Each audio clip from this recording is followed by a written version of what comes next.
Welcome back, guys. This is Otaku, and I believe you guys are here for the unboxing video of the 1/8 scale Racing Miku 2012 version from Good Smile Racing. And here's this box.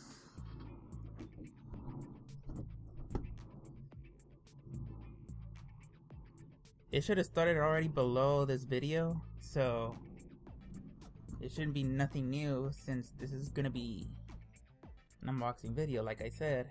Well, as you can see, this is the back. I already showed you guys the front.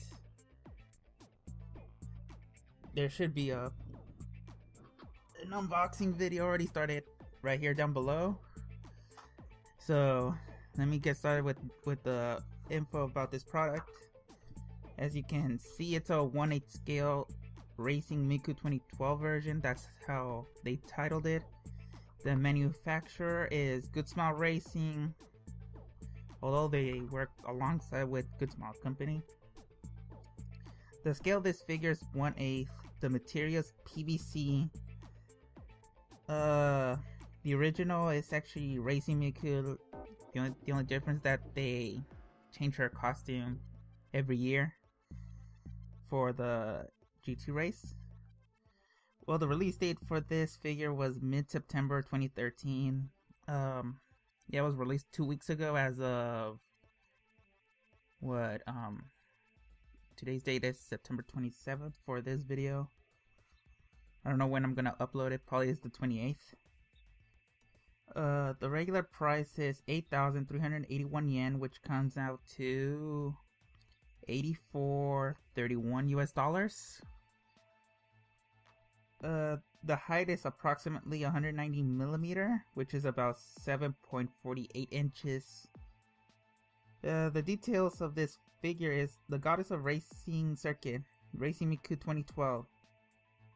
GSR and study with Team Ukyo is a racing team that took part in the 2012 season of Super GT 300.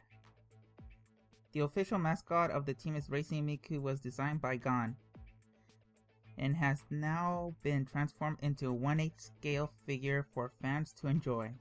It is a figure filled with highlights such as her unique transparent costume, detailed paintwork throughout the figure, and the dynamic sculpting of her hair. And that's pretty much everything about this, about the information about this figure. I should have on the unboxing video down below at the very end of the video, a comparison between the freeing version and the Good Smile Racing figure. So that's something to look forward to, because I know this unboxing video is gonna take like 5 minutes. Well, that's it for this unboxing video of me commentating. Please like this video, subscribe, share this video, and I should have another unboxing video probably next month or November. Until then, take care, guys, and I'll see you guys later.